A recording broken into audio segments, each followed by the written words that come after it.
The government is set to announce as early as tomorrow long-term housing plans for Wang Fuk Court owners and residents.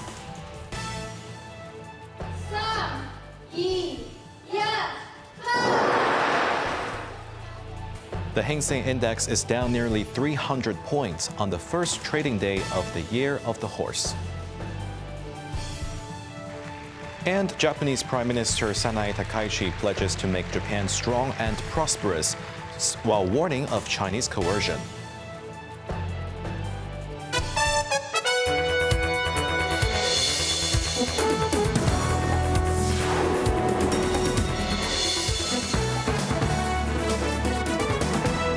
Good evening, you're watching Cable News. I'm Jeremy Zhu. Sources say the government will unveil long-term rehousing plans for residents displaced by the deadly Taipo fire as soon as tomorrow. It is reported that officials are unlikely to consider on-site rebuilding and may offer higher prices to buy back properties from affected homeowners. Jamie Liu has the details. Some 1,900 displaced households may learn about their rehousing options as soon as tomorrow, almost 3 months after the fatal blaze at Wang Fuk Court. It is understood that the government would offer to acquire property rights from homeowners at $2,000 per square foot more than the initial proposal. This implies a buyback price ranging from $8,000 to over $10,000 per square foot. Since officials have said they are likely to finance the acquisition from the public purse, it could mean a higher government spending. When it comes to locations, according to the questionnaires, only a small amount of residents insist on redeveloping Wang Fuk Court as the only option they will accept, so it is unlikely to be included. Sources said 2 sites in Taipo are on the table: Chongnga Road, with move-ins expected as early as 2029, and Wang Fuk Park slated for 2033.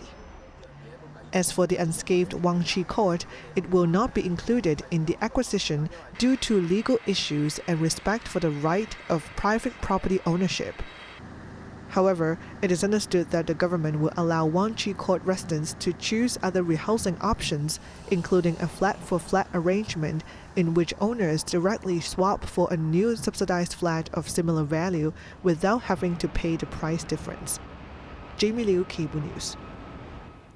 Although the Hong Kong stock market opened the Year of the Horse on a weak note, financial chief Paul Chen has expressed optimism about market prospects in the year ahead.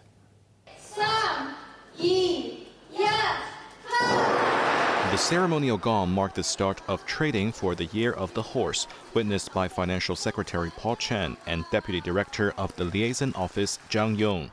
Despite the festive opening, the market failed to finish higher, with the Hang Seng Index dropping 292 points. At one stage, it fell more than 300 points before closing at 26,413, slipping below the 50-day moving average. Turnover reached $165.3 billion. Looking back at previous years of the horse, the index recorded gains in 3 out of 4 occasions. The strongest performance was in 1978, when it rose by about 32%, while the only decline came in 2002. Chen said he remains confident about this year's outlook, stressing that by maintaining an open and fair market environment, continuing reforms, strengthening infrastructure, and managing risks effectively, Hong Kong's market can, like a galloping horse, overcome obstacles and move forward. In the first 3 days of the Year of the Horse, over 545,000 mainland visitors traveled to the city, accounting for more than 85% of all inbound tourists during the period and boosting local retail and eatery businesses. Queues outside local cafes and restaurants have become a familiar sight as visitors seek out authentic Hong Kong flavors. The festive period has given the catering industry a welcome boost. This tourist from Chengdu said that no trip to Hong Kong is complete without a visit to a cha chan teng, enjoying dishes such as French toast and milk tea, which he believes taste more genuine here than on the mainland. Meanwhile, the hotel sector reports occupancy at 95% this Lunar New Year, with room rates and overall revenue rising by more than 10%. 今次嘅入住率咧係疫情以後最高嘅。 Alan Chen, Chief Operations Officer of the Miramar Group, described this as the highest level since the pandemic. He noted that Valentine's Day falling close to Lunar New Year has attracted more young travelers, while the extension of the holiday from 8 to 9 days in the mainland has also boosted demand. Authorities has estimated that the Golden Week holiday will bring a total of 1.43 million arrivals to the city. Shopping centers are also seeing strong footfall. Chen believes Hong Kong's reputation as an events capital is becoming a defining brand. With the expected increase in quotas for southbound travel for Guangdong vehicles next year, he predicts steady growth for both retail and catering sectors. Tomorrow night's Mark 6 jackpot for the Year of the Horse will be a whopping $200 million, the biggest in the game's history. Betting branches saw long lines of fortune hunters. Jamie Liu shares more. The Year of the Horse no-ball draw could see a single winner take home $200 million, the highest projected payout in Mark 6 history. During lunchtime, the betting station at Central Stanley Street, known to be the Lucky Branch, saw the queue stretching to as far as the Guyla Street. Other betting branches were also more crowded than usual. A bettor said if he was the $200 million winner, he would travel the world, buy a bigger home, and donate the rest to charity. Another chance seeker said she did not expect a win, but it would be nice to take home dozens of dollars from such a massive prize pool. Last year, a single ticket won $193 million in the Mark 6 Lunar New Year lottery, which drew a total turnover of $380 million. Jamie Liu, Cable News. Secretary for Justice Paul Lam pledged to improve arbitration and mediation laws in Hong Kong to level up the city's role in resolving disputes. He also urged the city to keep improving itself, but stressed that it must avoid false advertising. Jamie Liu reports. In a radio interview, Lam called on Hong Kong to strengthen its common law system to align with the nation's 15th five-year development plan. He said the city cannot rest on its laurels and should keep bettering itself and embrace innovation as the global landscape changes. Lam said that once Hong Kong had built up its strength, it could use skillful storytelling to present itself as a place of opportunity and enjoyment, likening this to advertising, but warning against running false ads. Looking ahead, the Justice Chief pledged to enhance arbitration and mediation laws in Hong Kong in a bid to boost the city's soft power. Mediation does not generate business the moment you open the door, Lam said, pointing to ongoing preparations by the International Organization for Mediation, which opened its headquarters in Hong Kong late last year.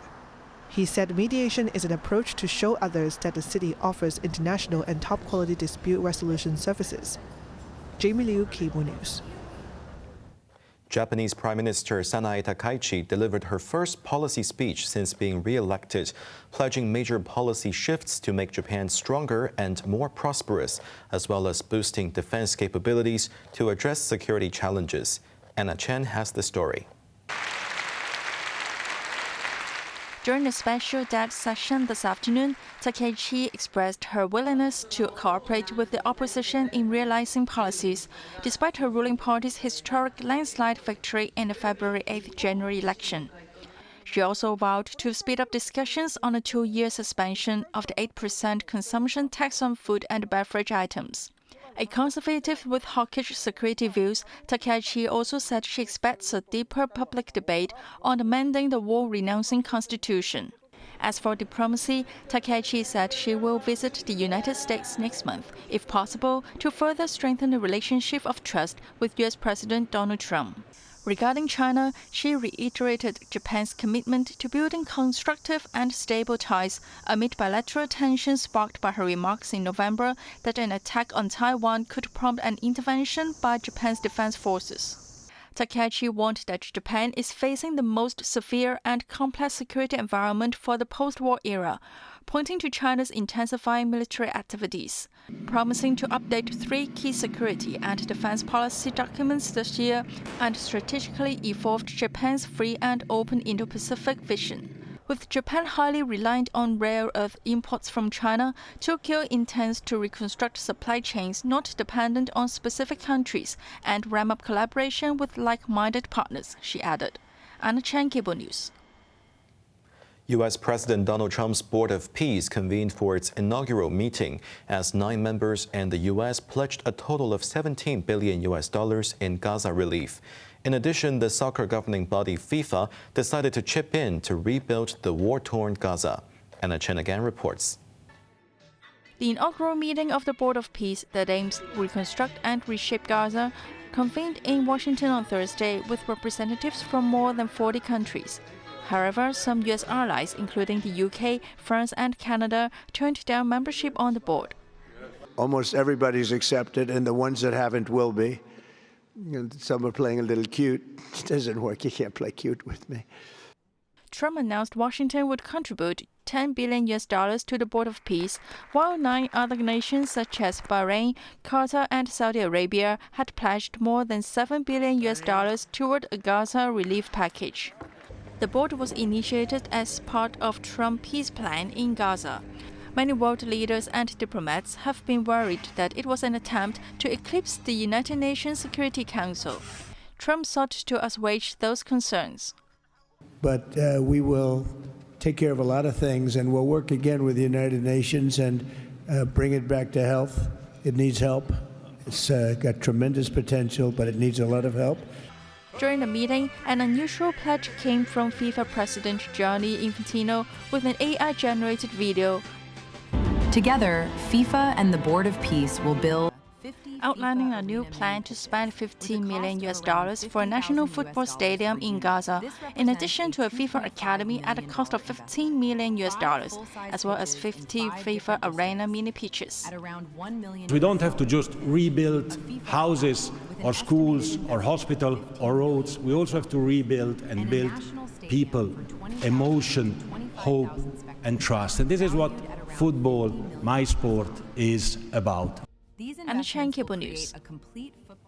In New Zealand, the Chinese Consulate General in Auckland has expressed serious concern after a Chinese national was attacked in the city center. Online footage shows a man named Jia Xing live streaming on TikTok last Saturday. Several young people joined him in dancing before suddenly turning violent. The broadcast was cut short, and later images posted by Jia revealed injuries to his nose. According to the Consulate General, the victim was assaulted in central Auckland, robbed of personal belongings, and sustained multiple injuries. Officials say they are closely monitoring the case. They have urged police to conduct a fair and thorough investigation, ensure the safety and rights of Chinese citizens, and have already contacted the injured man to offer support.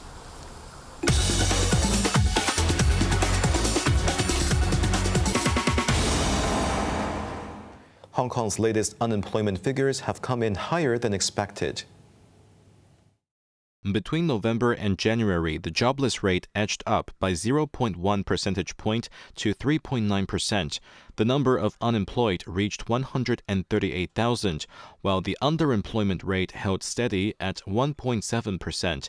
Affecting around 65,000 people. Labor and Welfare Secretary Chris Sun said the city's economy continues to grow, which should help support the job market. However, he cautioned that employment in certain sectors may remain under pressure as businesses face ongoing challenges in the operating environment. Onto the weather now. Becoming cloudy, the minimum temperature will be about 19 degrees tomorrow morning. Warm with sunny periods during the day. The maximum temperature will be around 25 degrees in the urban areas. Still warm during the day on Sunday.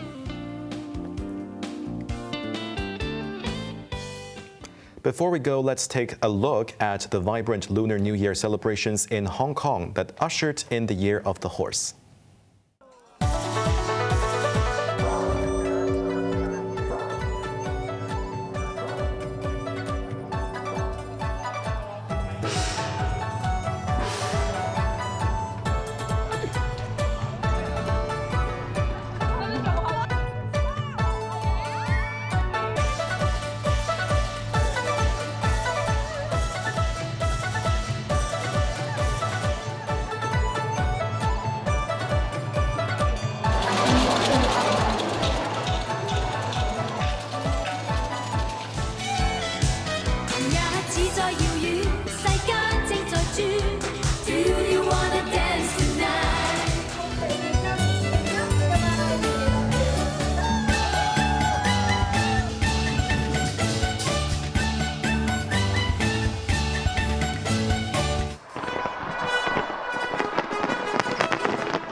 Thank you.